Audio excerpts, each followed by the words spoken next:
all of the country, with nearby Fiji also issuing an alert.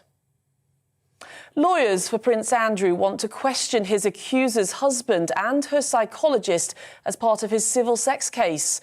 In recent published documents, they've argued that Miss Giuffre may suffer from false memories. It follows a request from her lawyers to take a statement from Prince Andrew's former assistant. Virginia Giuffre has accused Prince Andrew of allegedly sexually assaulting her as a teenager. He denies the allegations. Well, this is GB News, more news as it happens. You can get more on these stories by visiting our website at gbnews.uk. We'll have more for you in the next hour.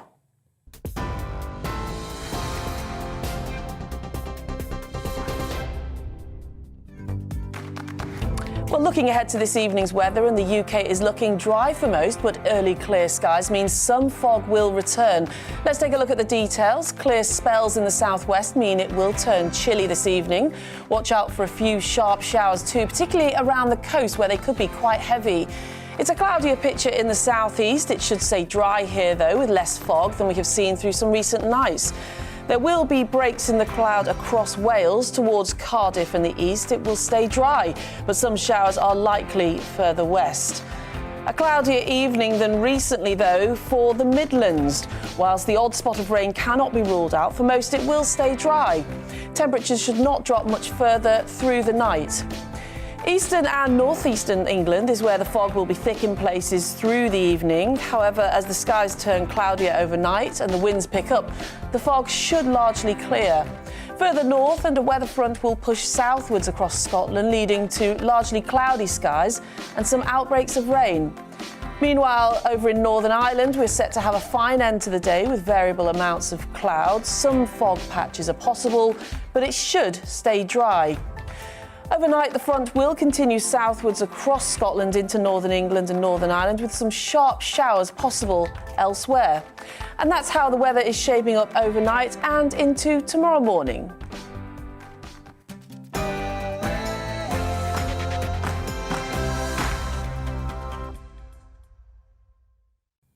It's that time of the day. The GB News pub has been declared open, and I'm joined by former Conservative MP and now, of course, TV presenter with his great British railway journeys.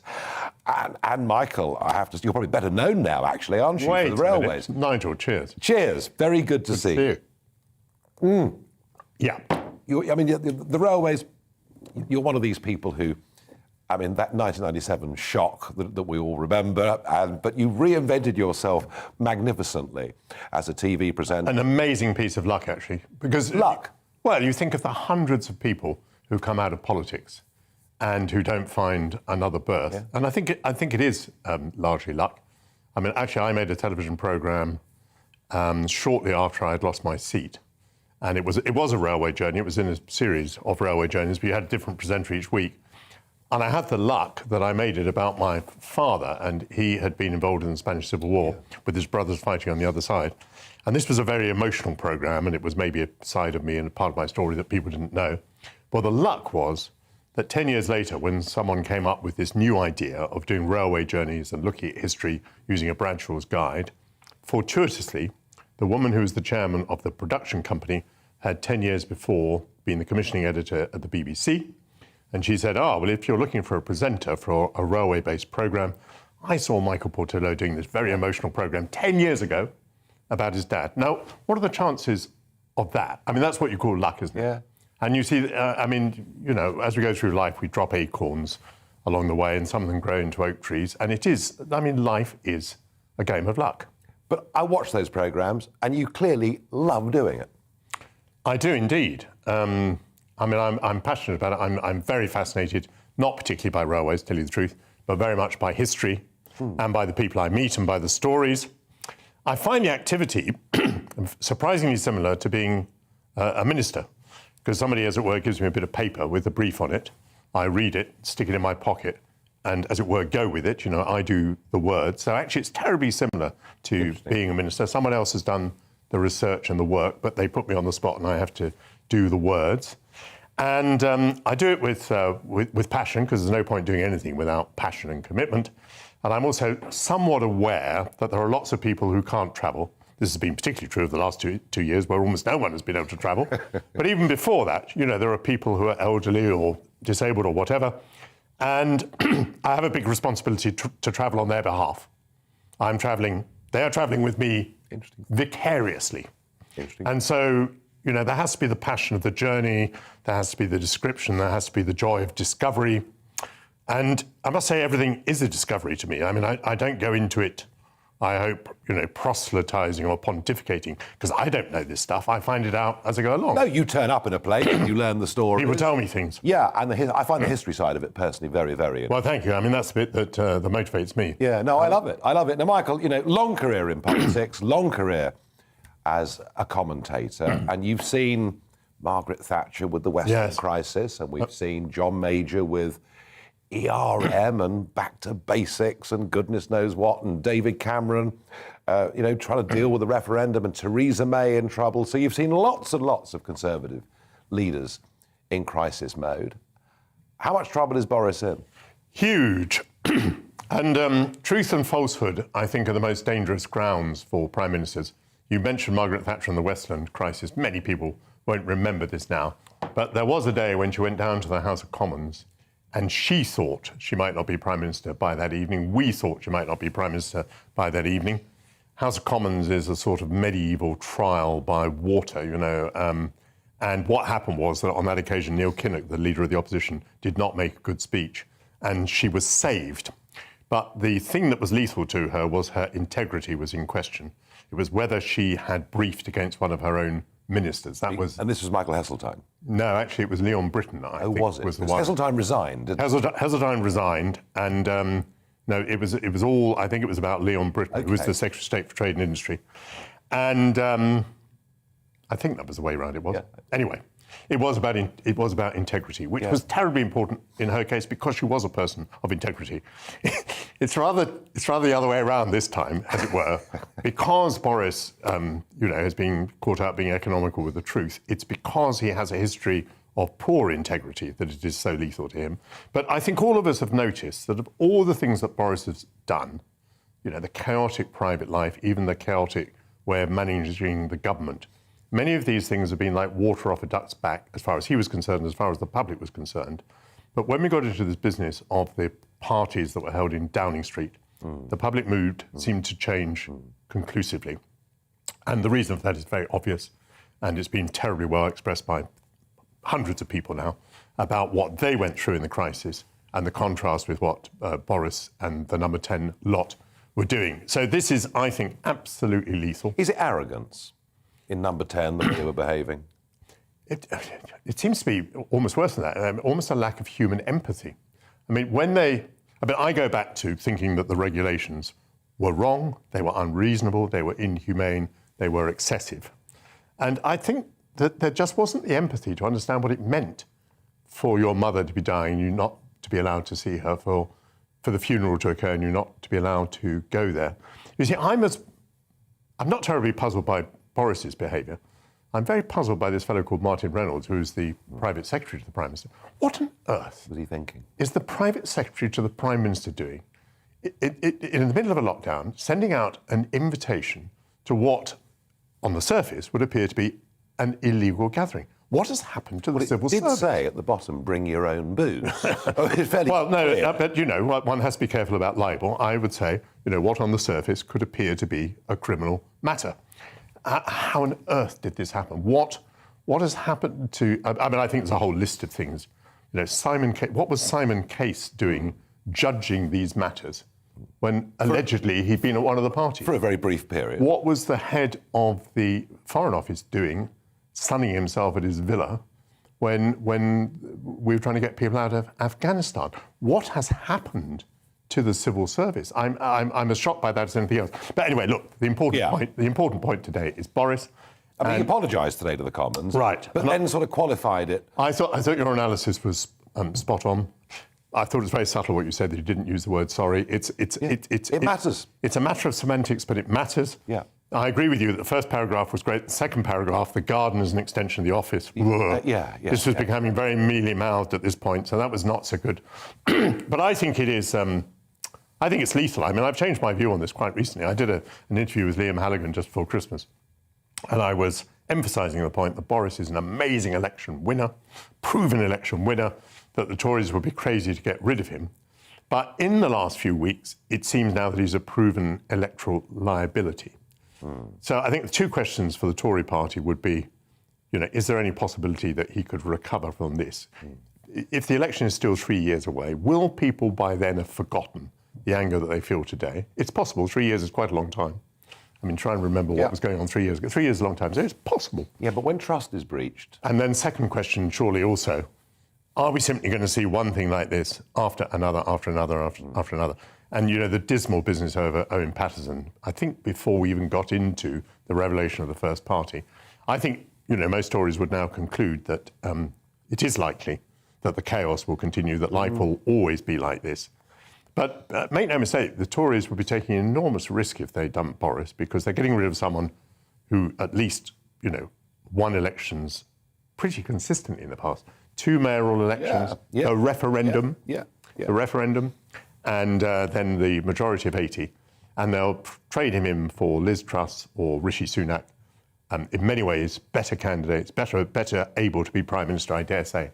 But can they win elections? I don't know. Could be an outsider. Could be someone that we haven't thought of.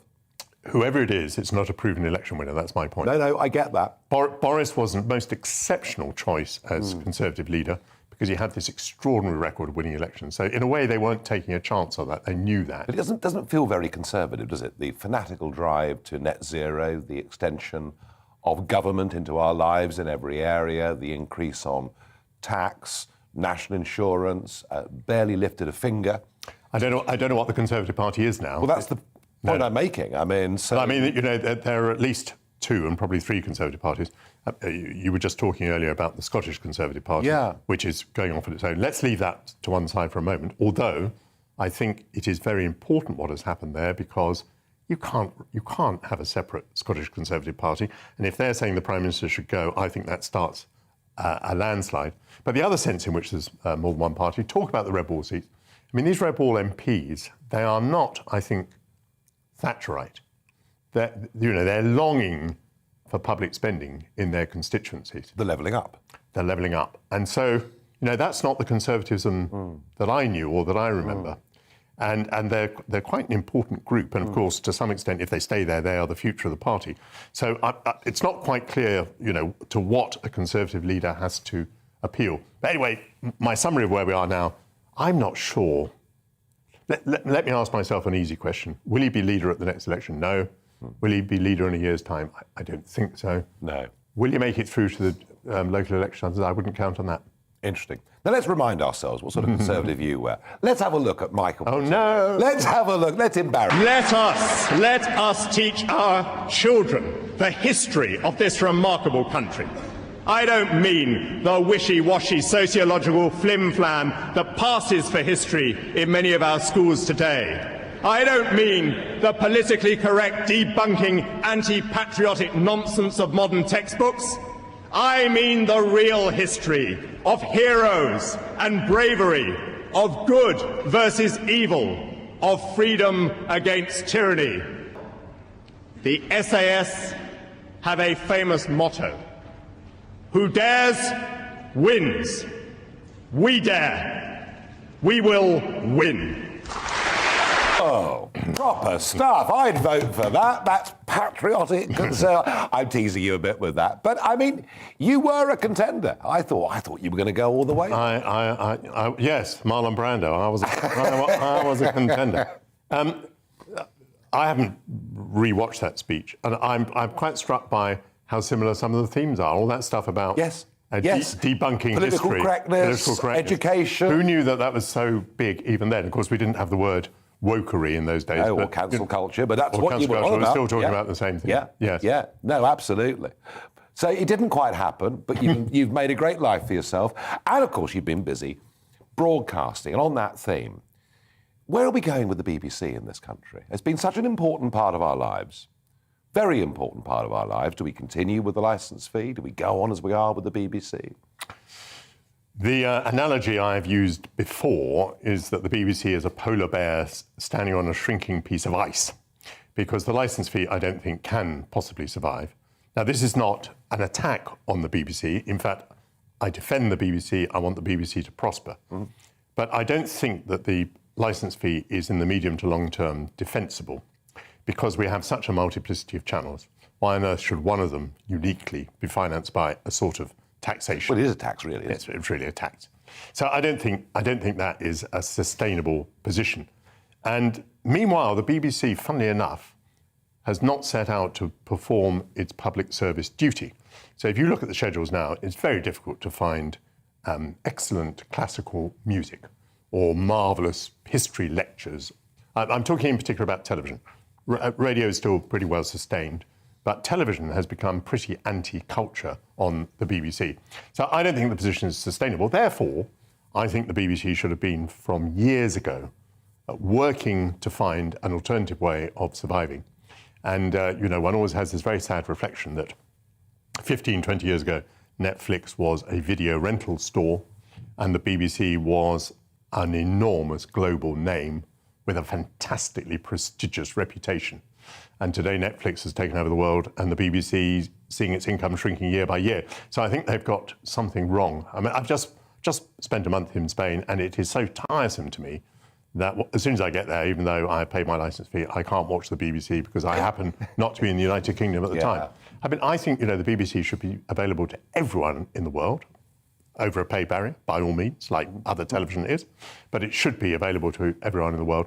And what they've done, I think, is they have expended their resources in defending what they've got, not realising that that's their disadvantage. I mean, it's like, it's like many of our trade unions, the NUN defending the coal mines. And what we actually the world's moving on. We needed to look to what was coming next. Yeah, no, absolutely. And I think that's been the failure of leadership in the BBC. However, they do pay most of my income, so I want to make it very clear that I support the BBC. I just think it should be funded differently. Michael Portello, thank you for joining me. Thank you. On Talking Great Pints. to see you.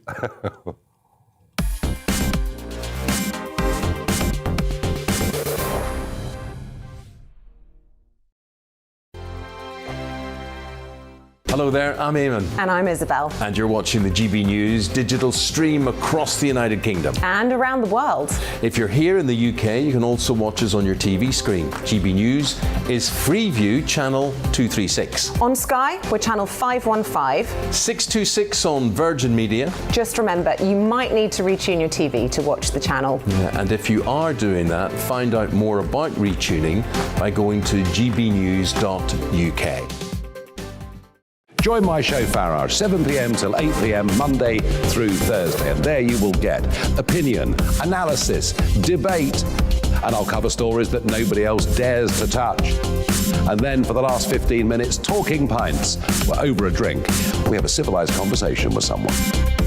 We very often disagree, but we do it in a grown-up way. Come and join me on Farage.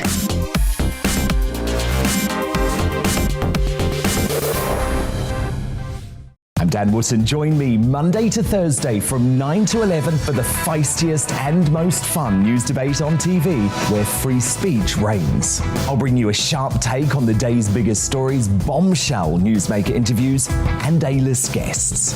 And I guarantee you, no spin, no bias, no censorship, and no reason to go to bed. That's Dan Wootton tonight, Monday to Thursdays from 9 on GB News.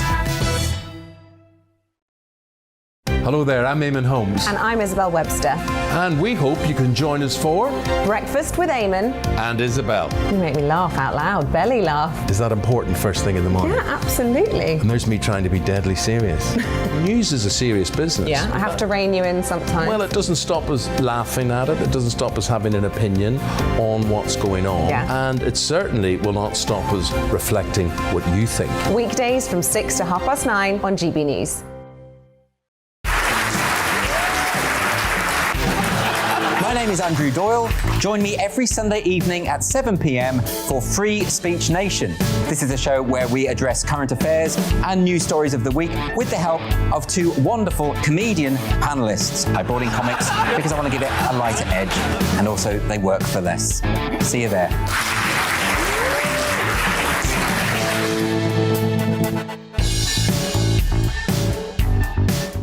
Join me, Mark White, here on GB News. For more than 2 decades, I've been at the sharp end of reporting crime and security at home and abroad.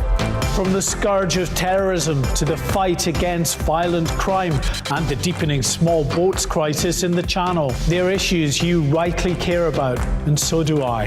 As GB News Home and Security Editor, my focus will be on the stories that matter to you.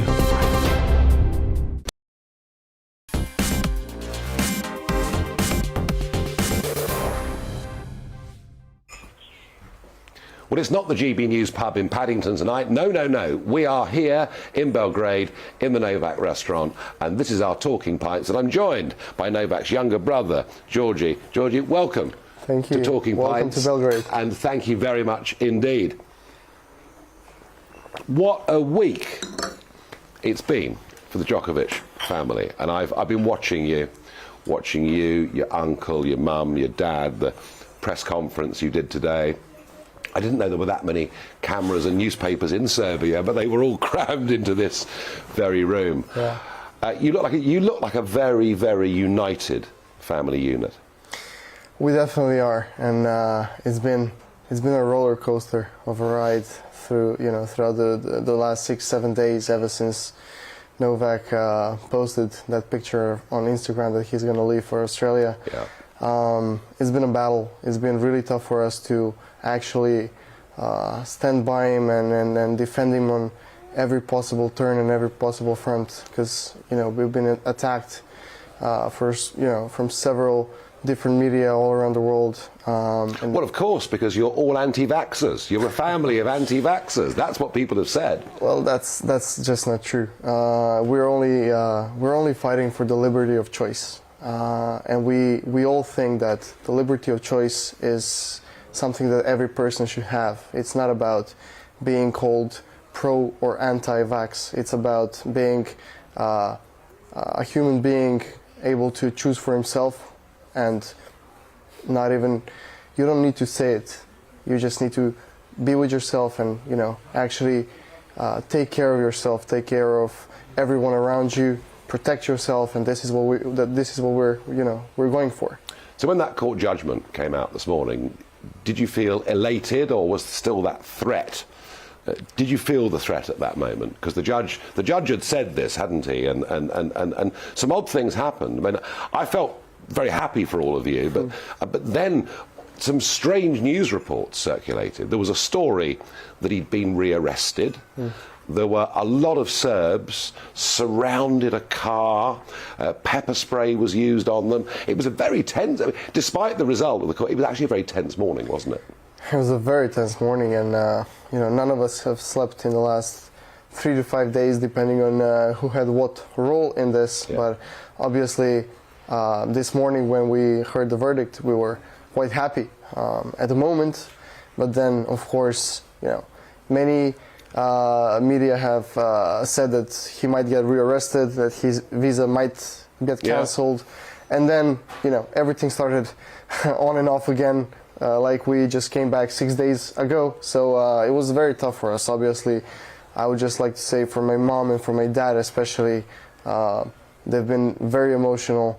It's been very tough for them, and this is what I wanted to say is it's been very tough for us. It's just about protecting one of our own.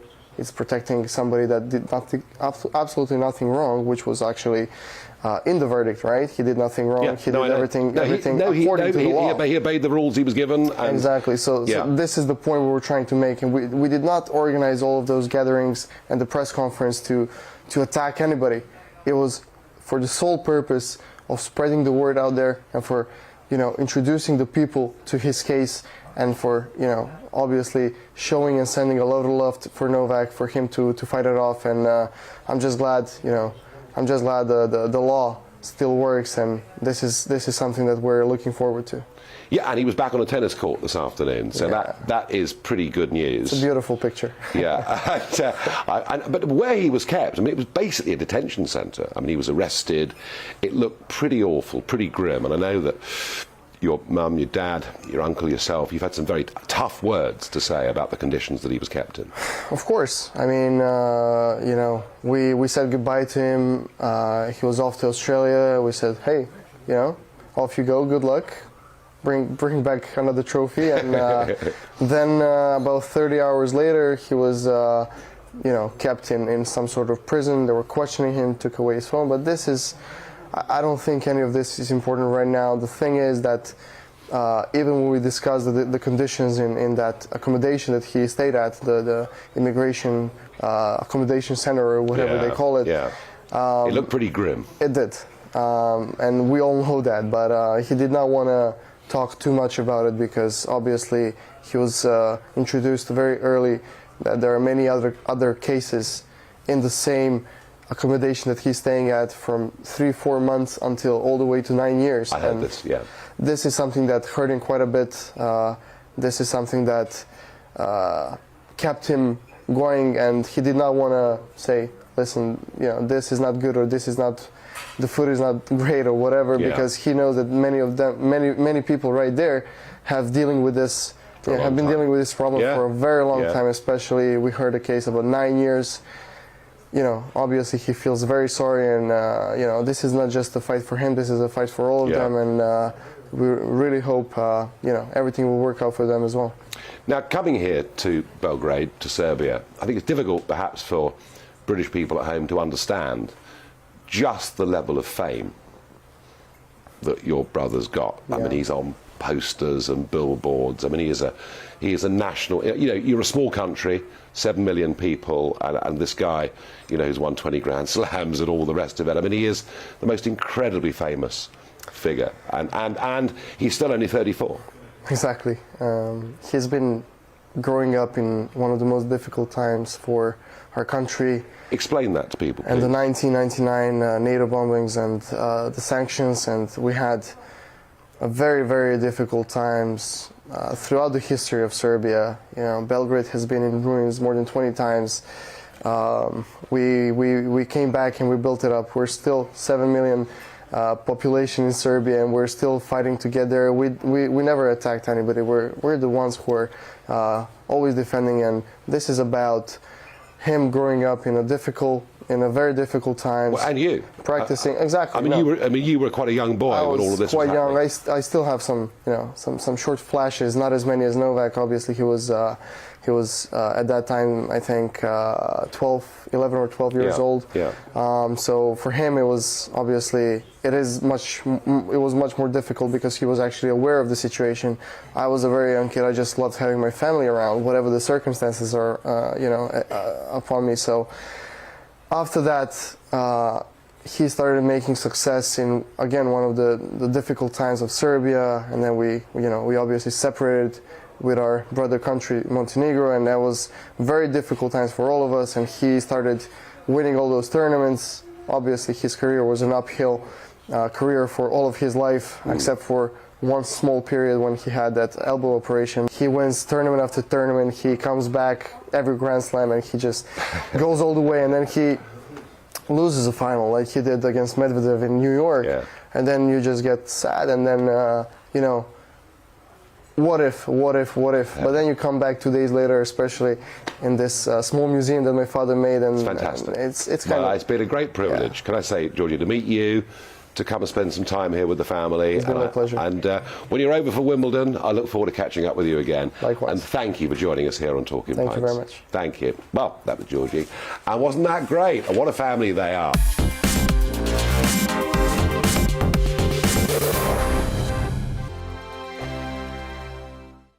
Hello there, I'm Eamon. And I'm Isabel. And you're watching the GB News digital stream across the United Kingdom. And around the world. If you're here in the UK, you can also watch us on your TV screen. GB News is Freeview Channel 236. On Sky, we're Channel 515. 626 on Virgin Media. Just remember, you might need to retune your TV to watch the channel. Yeah, and if you are doing that, find out more about retuning by going to gbnews.uk. Join my show Farage, 7 p.m. till 8 p.m. Monday through Thursday, and there you will get opinion, analysis, debate, And I'll cover stories that nobody else dares to touch. And then for the last 15 minutes, talking pints. We're over a drink. We have a civilised conversation with someone. We very often disagree, but we do it in a grown-up way. Come and join me on Farage.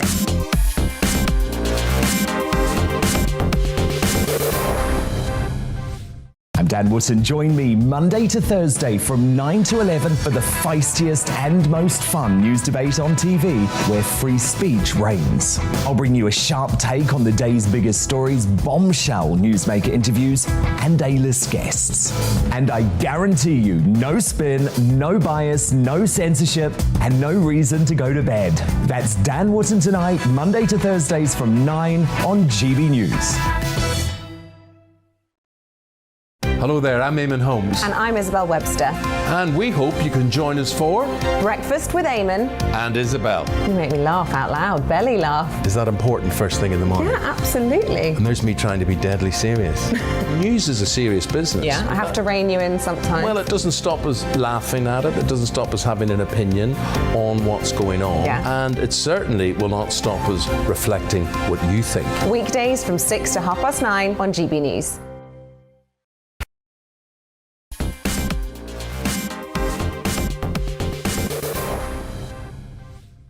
The GB News pub is open. It's talking pints. After my Serbian lapse, I'm back on the ginger beer. Now, our guest this evening, Quentin Wilson, is somebody who I described to you earlier as a bit of a petrol head, Top Gear, Fifth Gear host, transport campaigner. But here he is. Let's have a little look at him first. Back in 1997 with Jeremy Clarkson and Tiff Needle. Tiff, you are in no position to lecture me on style dressed in a shirt like that. And you are in your faded blue jeans with your Ray Wilkins haircut. Tiff, the Corvette will do 175 miles an hour. If I may interrupt, in a straight line, what happens, Tiff, if you get to a corner in a Corvette? You crash. Exactly. Look, it will do 60 in 4.9 seconds. That is just 0.2 of a second slower than your Jaguar. I know, but 0.2 matters, for heaven's sake. It doesn't matter. It does. If you live to be 70, that's 600,000 hours. That's all you've got. If every time you accelerate to 60, you're losing 0.2 of a second, you're wasting your life. All right. Well, Quentin Wilson, welcome to Talking Pints. Thank you. Cheers, Nigel. Those early days of Top Gear, it must have been just the most enormous fun. It was, and if you imagine that it was made in Pebble Mill in Birmingham, and we were allowed to broadly do what we wanted.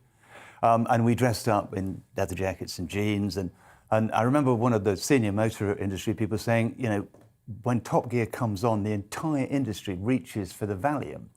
But we changed things, and we made cars more reliable, we educated consumers, and it was fun, and you know, it was entertaining. And Jeremy Clarkson has gone on to make quite a lot of money out of Top Gear. Yeah, with the Amazon Prime and everything, and the Grand Tour, he's done very well indeed, yeah. But whether that's going to be as successful in farming remains to be seen. Did you miss the boat a bit there? No, I don't think so. Look, I'm really happy doing what I'm doing, and you referenced the transport campaigning bit. Yes. And I saved over 100 billion in VAT and fuel duty and put that back into the economy. Now, that for me, that's a great achievement. Well, this is where we first met. Yeah. I mean, I was first elected as an MEP in the late 90s. You had the Fair Fuel campaign that was up and running. And I think you said at the time, even then, that in terms of what we were paying to fill our cars up, we were the most overtaxed country pretty much in the world. Still are, Nigel. Still are. But your big battle was this was on the fuel escalator particularly, wasn't it? Alistair Darling's fuel escalator, where it went up by the rate of inflation every single year. So if we hadn't done that work, and I worked with Howard Cox and Peter Carroll. Who's still there. Yeah, who's still there. And comes on this show, Yeah. It would have been 1.80 a litre.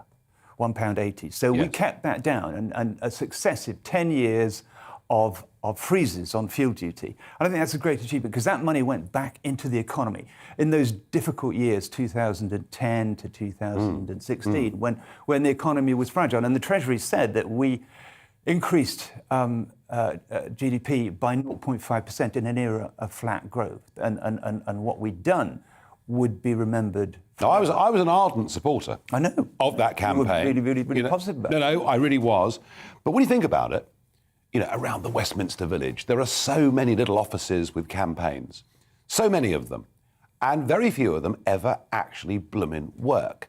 Why did attacking the fuel escalator, why did this particular campaign succeed, looking back at it now?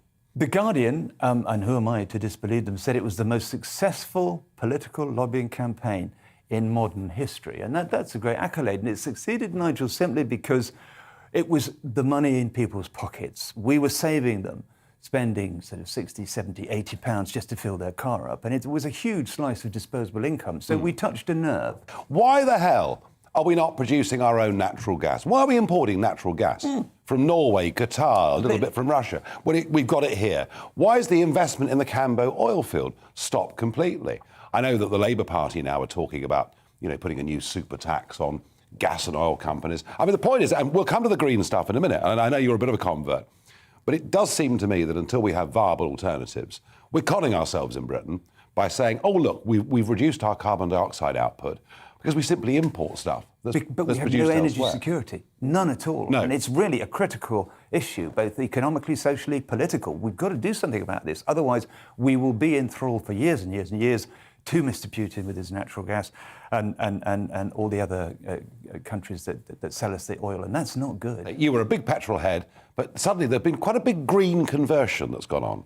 OK, so yeah, I walked away from Fair Fuel after 11 years of unpaid work because I felt that the campaign didn't have any environmental sensibilities. Now, the key to this is I've been driving electric cars every day since 2009 when they first came out, when they were miserable, hateful little things that did 50 miles to one charge and 30 miles if you put the heater on. And my kids used to say to me, Daddy, don't take me to school in that electric car because people will laugh.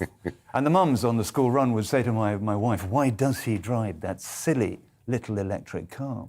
But I did it because it was really important that as an opinion former, as a motoring journalist, I had to see whether this technology worked or not. So bought them, ran them, and over a decade and 8 different electric cars, covered 70,000 miles in them. For me, it was obvious that these cars worked and the technology was here, and we can utilise it. But if the lights go out because we haven't got enough electricity production, the whole thing would just stop, wouldn't it? This is a myth, I'm afraid, in the sense that everybody thinks the grid will fall over. It won't.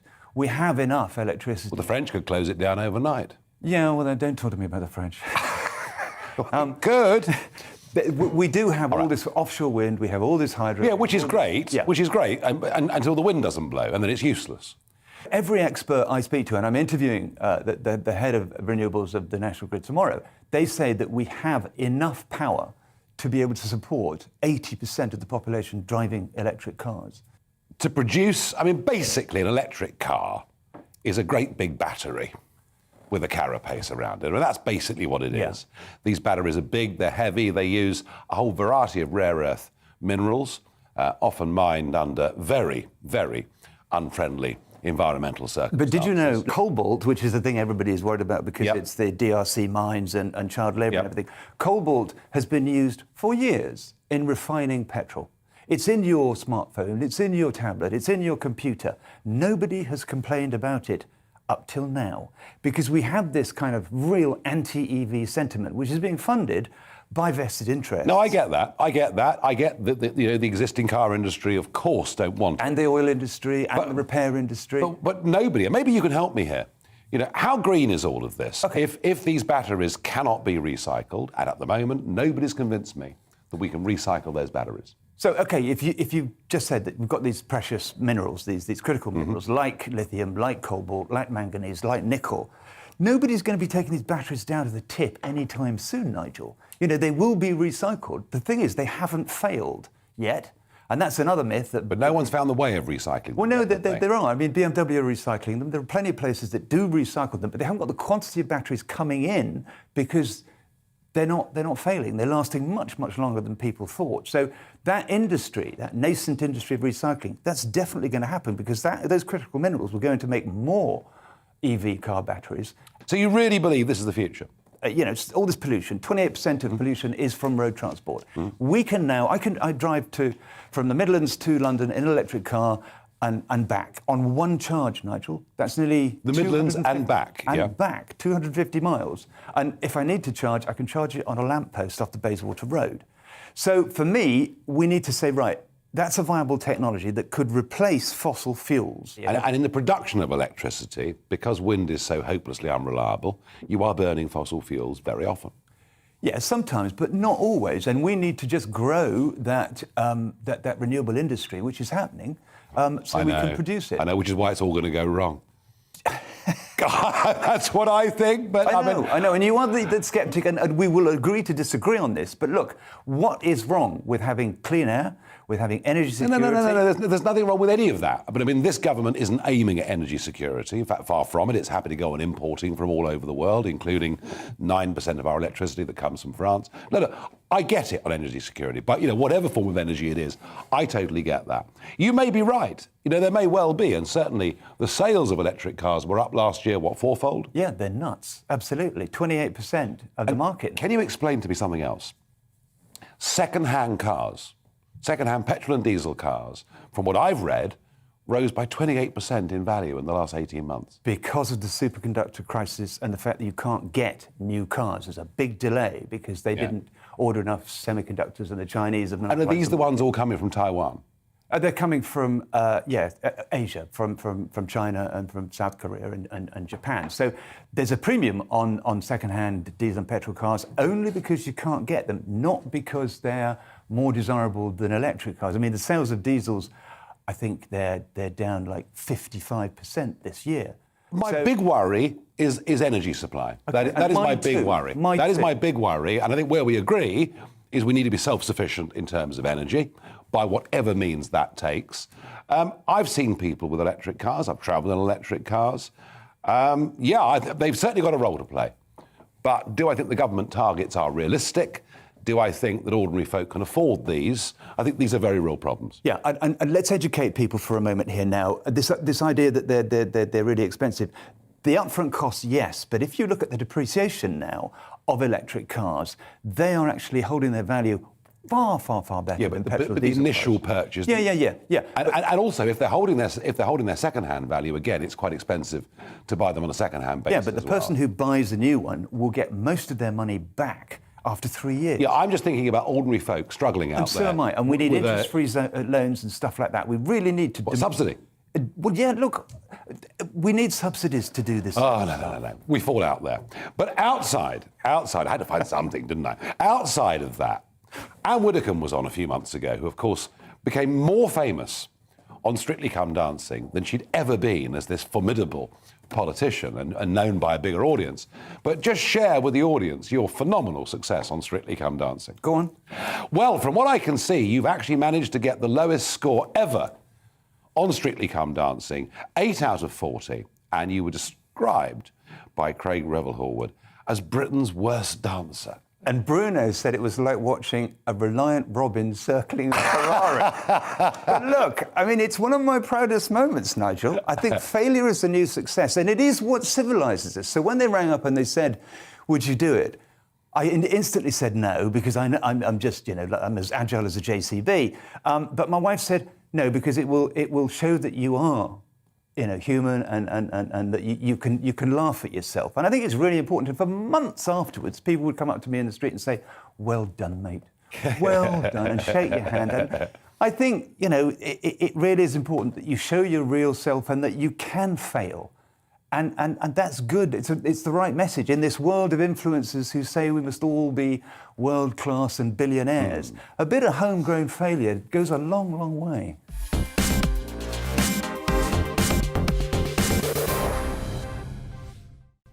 The GB News Tavern is open. It's time for Talking Pints. But before I introduce my guest, I want to show you a clip of the 1981 Grand National at Aintree. And Spartan Missile is still finishing strongly. It's Aldeniji though as they come to the elbow. They've got over a furlong to run. And it's Aldeniji in the lead, but being pressed now by Spartan Missile. It's Aldeniji from Spartan Missile, and here comes John Thorne. 54-year-old John Thorne putting in a storming finish. It's Aldeniji from Spartan Missile. Aldeniji is going to win it. At the line, Aldeniji wins the National. Spartan Missile is second. Royal Mail is just third ahead of 3-1. Well, here's the jockey. It's Bob Champion. That was you 40 years ago on Aldeniji winning the Grand National. What a moment. Absolutely fantastic. And it was a race I always wanted to win from a very early age as a kid. I can remember... Because you were kind of born into horses, weren't you? Yes, I was, yeah. You know, hunting family up the north. And I can remember the careers officer coming round to my school, and I wasn't the most educated person in the world. And the careers officer came and offered me about 3 jobs. Dorman Long Steelworks. I didn't really want to work in the steelworks. Skinny Grove Mines, going down under the sea, about 10 miles, and used to cave in about every 3 weeks type of thing, killing a few people, or something else, you know. And I can always remember my dad took me down the mines just so I wouldn't go down there, and just went down one stage, and I thought, no, that's definitely not for me. And Mr. Mackenzie, my form master, said to me, always follow your dreams. And I wanted to be a jockey. And believe it or not, the day I won the National, as I was coming back into the unsaddling enclosure, there was Mr. Mackenzie. Hadn't seen him for years, with his thumb up. Fantastic. And I'll always remember that. I mean, I've been to Aintree, I've watched the National, I've walked the course. They've made the course fairer, easier. You can choose whatever words you want. But when you were riding it then, you know, Beechers, the chair, pretty intimidating, some of those fences, weren't they? Or was it to you just all part of the job? Oh, they were bigger fences, let's be honest. They were? They took a lot of jumping. I can remember the very first time I ever had a ride at the National, horse called Country Wedding. She was small and not very big and got qualified for winning the worst race in the history to get qualified. And I went there and I walked around. I thought, oh my God, nothing can get round there. Well, I got brought down to the first fence by the favourites. So I didn't get much farther. I guess it must be exhilarating riding in a National. Is it a little bit scary? No, not really. You know, you're doing a job you love. And, you know, I'd been brought up riding across country. And, you know, of course, you get the adrenaline's the most important thing. And as soon as you walk out into the paddock, see the owners, jump on the horse, you're doing your job then, and you're concentrating, and you're not nervous anymore. You canter down to the start, go and look at the first fence, and, you know, look at the starter, and away you go. Away you go. No, I mean, it is, as I've been to several Nationals, it is an amazing atmosphere. It's a fabulous ride. I love it. I know there are some that criticise it, but I love it personally. So, Bob, you achieve your ambition, you become a jump jockey, and then it all goes horribly wrong, doesn't it, for you? And you get cancer. For how long did you know you had a problem? I had this ache. It was in one of my testicles. Yeah. And this ache, it was a numb sort of ache. And, you know, I still didn't do anything about it. You know, I'm a man with stupid, really, in a lot of ways. But also as a jump jockey, yeah, you're used to getting knocks. Oh, good God, yeah. I had falls. I got kicked there one day, and it had nothing to do with me testicular cancer, looking back on it. And, you know, basically still didn't do anything. Went to America because I used to ride every summer in the States because there was no jumping in England those days, and had to earn a living. And I, you know, still had this terrible feeling, and what a small world it was, because I'd been over there for about a couple of weeks, and I thought, I didn't have any rides for a couple of weeks. I'll go down to Cancun in Mexico, get a bit of a holiday, get some sunshine. And every morning there, I used to chat to this English girl. Wouldn't have anything to do with me in the evenings, but... and she was telling me she was a sister at the Royal Marsden Hospital. Never thought any more about it. Went back to Delaware, where I was riding, and still had these pains and everything, and managed to ride a winner. And I started going out with a lady vet. And... I managed to get her into bed that night. Right. Right. And the first thing she said to me was, if I was you, I'd get on the first plane back to England and see a specialist. So went back, went to the Park Street Clinic. Doctor there, Alan Thomas, sent me straight to the Marsden. Had 2 operations that week. Went to the Royal Marsden to start the chemotherapy. Who was the sister of the ward? The girl I met in Mexico. What a small world. She was in America learning about the chemotherapy at Washington. So you'd left it too long, basically? Yeah, you know, basically out of 5 points, I've got to 4. So if I'd left it another month, I wouldn't have been here. And the chemotherapy, because and I've told you this before, but I probably haven't told the audience before, but I had the same testicular cancer that you had. I had exactly the same, a few years after you. One of the first things I did on being diagnosed with it and operated on, one of the first things I did was to get a copy of your book. I wish I hadn't read it at the time. I was afraid the living dead. Well, I mean, when you went through chemotherapy, it was absolutely brutal, wasn't it? Oh, it was, you know, bleomycin, vinblastine and platinum pumped into you. You were sick 24 hours a day. Yeah. It was horrendous. I used to I was in there for 7 days, have a day off, then it hit me again on the 9th day. It was horrendous. 15th day, 3 days off, then basically the 21st day start the treatment again. And that went on for 6 months. Yeah. And nearly died of septicemia a couple of times. They got me back to the hospital just in time, changed my blood and everything. But, you know, those days, it wasn't the cancer that was killing you. It was the treatment those days. If you got through it, thankfully, through research, and we've been a big part of it, we are curing 95%. We are now, yeah. So you come out of this, the cancer's been cured, but physically, there's not much left of you, is there? Oh, it was an absolute wreck. I went down to about 8 stone 7. I'd never been 8 stone 7 from the day I'd been born. And, you know, came back and I thought maybe make a flat jockey, but I was so weak and couldn't do anything, couldn't even ride a pony, and tried riding out here in England. The weather was very cold, so that was even worse. So I thought I'd go back to America. I knew Burley Cox's horses would be in South Carolina that time of year. Weather would be nice. It would help me. And it did. It got me back 2 or 3 months quicker than I would have done it in England, I must admit. Had my first rides in the States. Had a winner. Well, my first ride back was a winner. Was it? But looking back on it, it should have won because I was on the best horse in the race. But the thing that pleased me, hadn't lost my racing brain. And that meant more to me than anything. Do you think the treatment of men's cancer has got better? Do you think I think it's getting a little bit better. I'm not saying it's going as fast as it should do. And, you know, what we've been through the last 2 years, it really worries me. Cancer sufferers, there's going to be so many more in a year, 2 years, because women haven't had their mammograms and all the other tests and everything. Because of COVID and everything. You try seeing a doctor. Bob, there are real problems coming down the track. There really are. Yeah. And finally, a message to men out there who, some of them, are probably as silly as you were when you were young, and they have aches and pains and problems and do nothing about it. What do we say to young men in particular?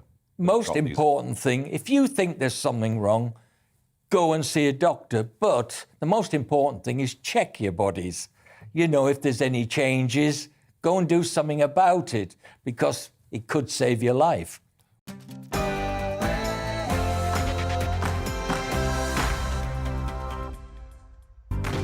Well, looking ahead to this afternoon, in the UK will be mostly cloudy with perhaps a little light rain or drizzle across the northwest. Let's take a look at the details. It should begin to brighten up across southwest England this afternoon. Largely dry weather with highs around 11 Celsius. The best of any sunshine across West Devon and Cornwall. Cloudy skies remaining across southeast England this afternoon. Some mist and fog patches lingering in places too. Feeling chilly with highs of 7 Celsius.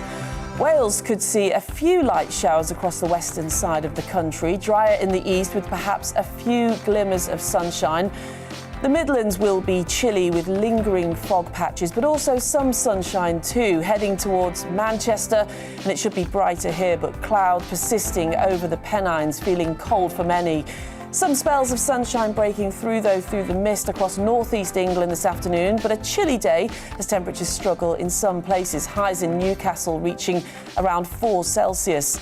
Sunny spells and a few showers across northern areas of Scotland, cloudier further south with some patchy rain or drizzle in places. Temperatures around average for the time of year. The cloud will come and go across Northern Ireland, some mist and fog patches beginning to form by the end of the afternoon, highs of around 8 Celsius in Belfast. A few showers in the north and west this evening, elsewhere will be largely cloudy with some fog patches, and that is how the weather is shaping up for the rest of the day. I'm Neil Oliver. You can join me live every Saturday evening for opinions and discussions about the week's top stories. There's also a smattering of history and archaeology and features that define our great British Isles. You'll hear my thoughts unfiltered, as well as those of my guests, and we don't always agree. And we want to hear from you too. Neil Oliver Live, Saturdays from 7 on GB News.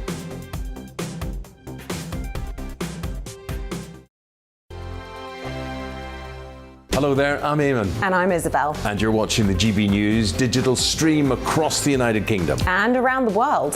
If you're here in the UK, you can also watch us on your TV screen. GB News is Freeview channel 236. On Sky, we're channel 515. 626 on Virgin Media. Just remember, you might need to retune your TV to watch the channel. Yeah, and if you are doing that, find out more about retuning by going to gbnews.uk. Join my show Farage, 7 p.m. till 8 p.m. Monday through Thursday. And there you will get opinion, analysis, debate, and I'll cover stories that nobody else dares to touch. And then for the last 15 minutes, talking pints. We're over a drink. We have a civilized conversation with someone. We very often disagree, but we do it in a grown-up way. Come and join me on Farage.